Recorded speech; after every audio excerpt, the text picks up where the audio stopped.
7:43 as we continue our candidate interviews. This time we have another Yakima County Sheriff candidate in the House, and we have retired Yakima Police Lieutenant Nolan Wentz. He's got plans to wants to become the next Yakima County Sheriff. Man, this guy, he has been doing a lot of great things for our community. Wentz worked 6 years as a sheriff's deputy before spending 26 years with the Yakima Police Department, retiring in June of 2016 as a lieutenant.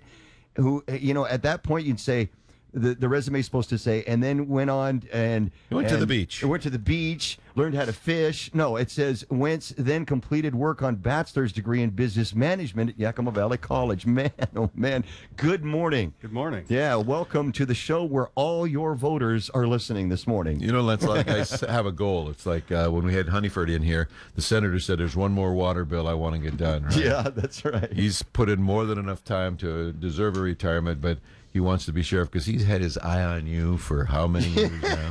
So before he hangs up the badge, he's right. Still got a chance to get toward me. A lot of years. Man, I remember we were both young officers when we started around here, weren't we? We were. Are you still driving the BMW? I'm not. No more. I'm not. He still has one. I still have the one. wife just drives not it. That one. He knows you know that one. So I do remember the original one. That's for sure. Well, tell us. I know who you are, but tell the folks out there, who is Nolan Wentz? Who are you? Tell us about your family. Give us a kind of the dossier, but the real one. Yeah, exactly. Geez. I've heard that one before already. So at any rate, I've been with, of course, the Yakima Police Department 26 years, and you talked about with the Sheriff's Office 6 years prior to that. I also have 4 years prior to that I was in the military police as a law enforcement specialist in the Air Force. Wow.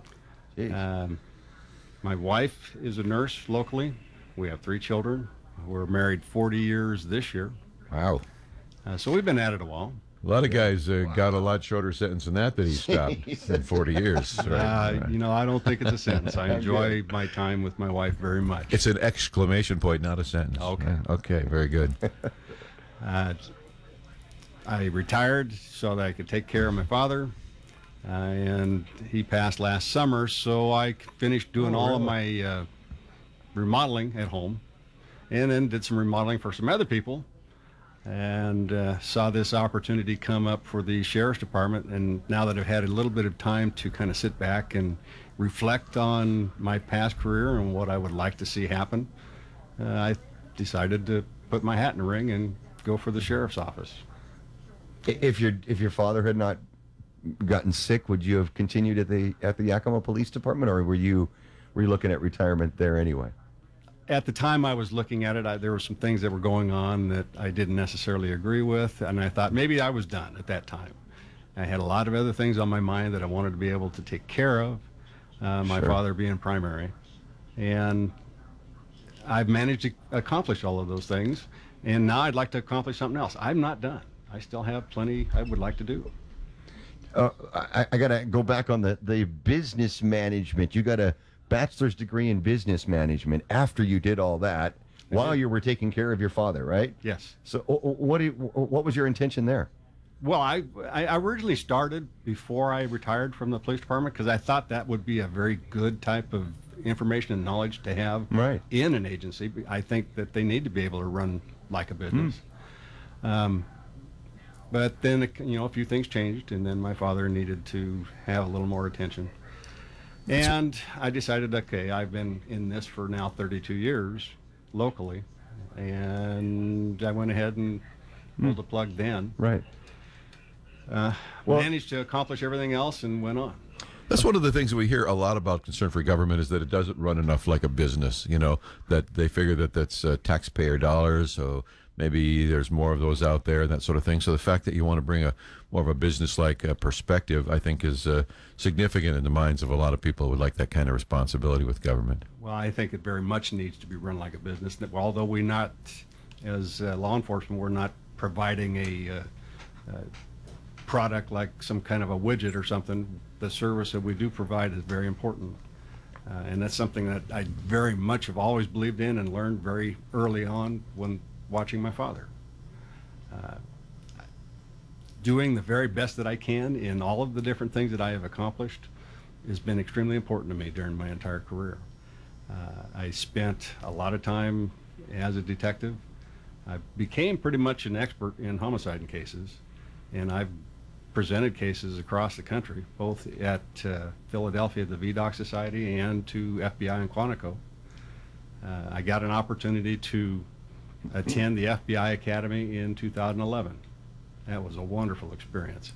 And I got an opportunity to go to school with people not only from every portion of this country, but the world. People from Greece, Germany, Interesting. France. I'll bet that was an experience. It's an amazing experience. We find that people are people, right? All around the world, they may speak different, but when it comes down to it, and being a detective or what have you, same kind of motivations drive people, the same sort of behaviors. I would think that that would be just really an interesting and eye-opening experience. Oh, it is amazing. So, as you assess where we're at with our current scenario, an unfortunate ending to a short career for our current sheriff because of illness, how do you assess the state of the department as you look at it from the outside, and having been there yourself before a ways back? How do you think the office is rolling now, and is there anything in particular that you want to continue, or a nudge or a tweak here or there that you might think about working on? I'm pretty certain everybody's come up with the shortages of number of deputies that they True. have, and everybody's going to be talking about that. Yep. You need to look at the budget. You need to work with the commissioners to try and improve whatever you can as far as budget goes, but you are dealing with a pretty finite amount of money that's coming into the county all the way through. Talking to, and this is kind of a business concept, talking to all of the people that you're going to be serving. What ideas do they have? What is their priorities for the sheriff's office as well? And incorporate that into how you do things.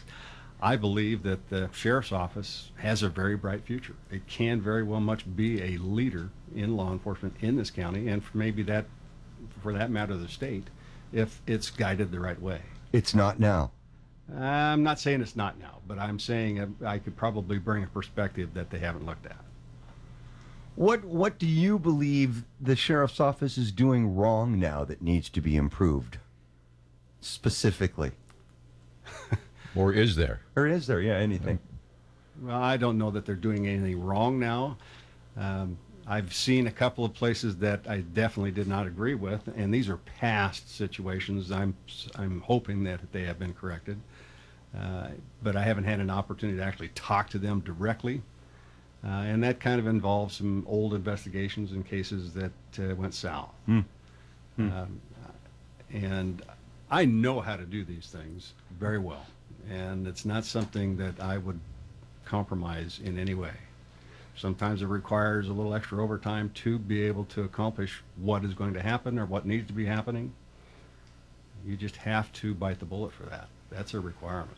KIT News Time is 7:51. We are speaking with Yakima County Sheriff's candidate Nolan Wentz. Nolan, you spent a lot of years with the Yakima Police Department. I would tend to think some of the same crimes that Sheriff's Office is dealing with, the police are dealing with all around the valley. What are the biggest challenges for officers? Is it gangs? Is it domestic violence? We certainly hear so many officers killed in domestic violence situations.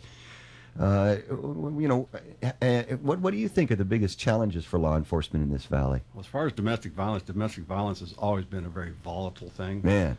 You have to be very careful and on your toes all the time. And the problem with Sheriff's Office is you're spread out so far. Right. You need to make certain that you are cooperating with every agency around so that you can get backup if you need that. I do remember being all by myself down in the valley, especially graveyard, wandering around, not seeing anyone for hours. And that happens today, right? I mean, and it does happen, yes. As far as gangs, I remember when they first began here in town. Yeah.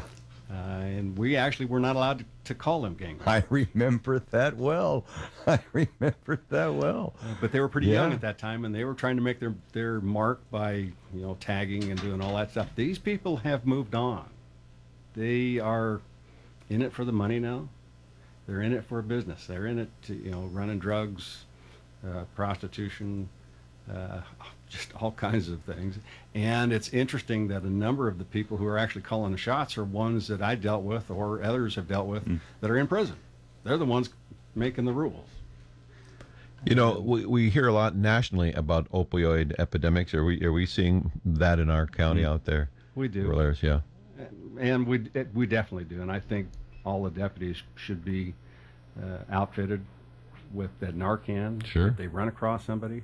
I mean, it's such a simple thing, and it's not going to damage anyone if you administer it improperly or if it's not given to somebody that actually needs it. Right. But the chances of being able to save a life are tremendous. I think the opioid problem is what we see coming across the border. It's not what... Not a homegrown thing, huh? No. It's, well, like we used to have the real big meth problem, where they were making meth just about everywhere, and I've seen a number of labs. Because of some of the laws that have taken place, that's kind of dried up. So as far as locally being that a problem, not so much anymore, but it's still coming in from other places. Sure. But what I see and what I've heard of coming across the border is causing us the biggest issues. And I think we need to really make certain that everybody is working together. I mean, I know that we have the DEA, the FBI.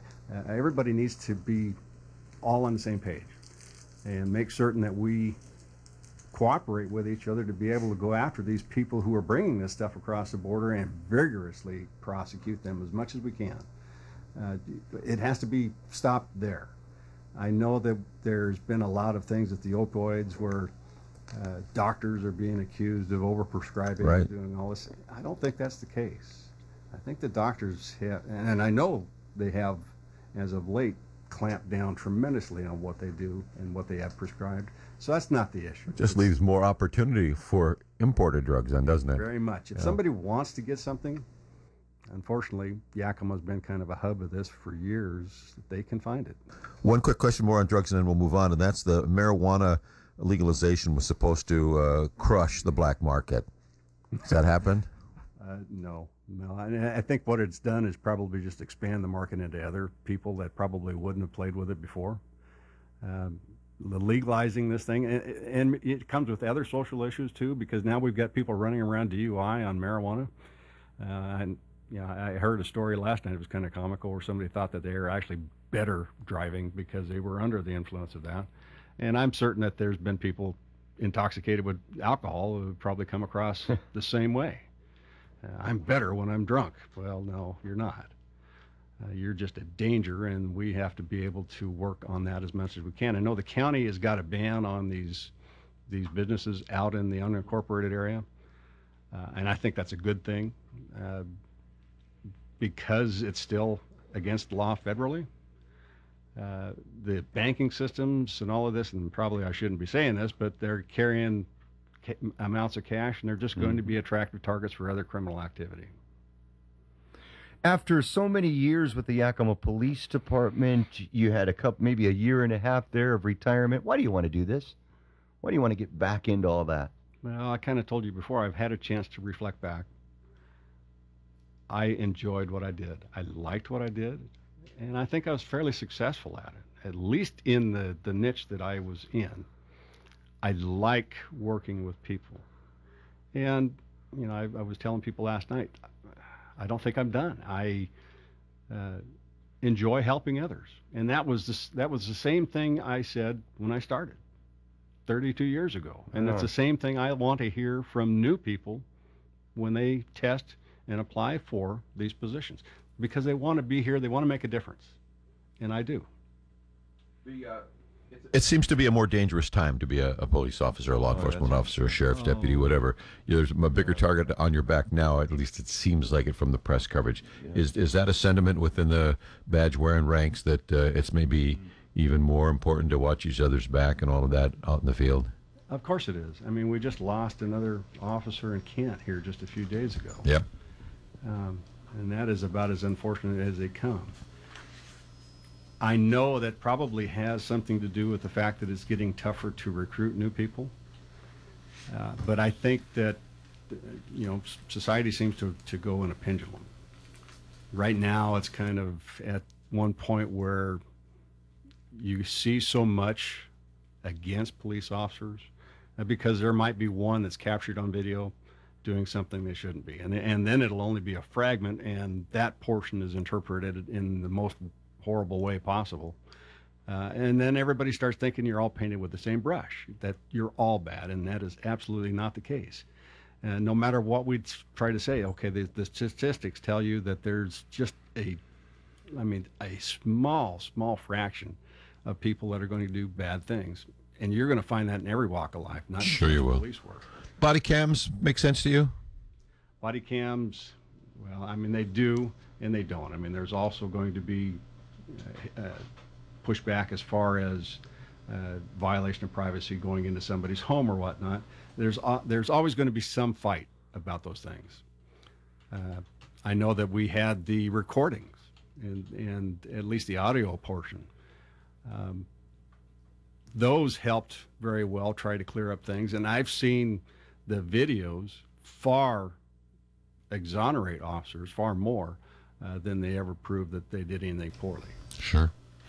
Nolan Wentz, longtime service man for our community, more to give, and looking for that opportunity. We really want to say thanks to you, Nolan, for all the miles and all the hours and case time that you've spent on behalf of the people of the Yakima Valley. Much appreciated. And if you get through this process, we're looking forward to having you back and chat again once the primary is over and top two move on. So hopefully we'll see you again. Best of good luck to you, sir. And again, thanks for getting us all to this point. Appreciate it. Thank you very much for having me this morning.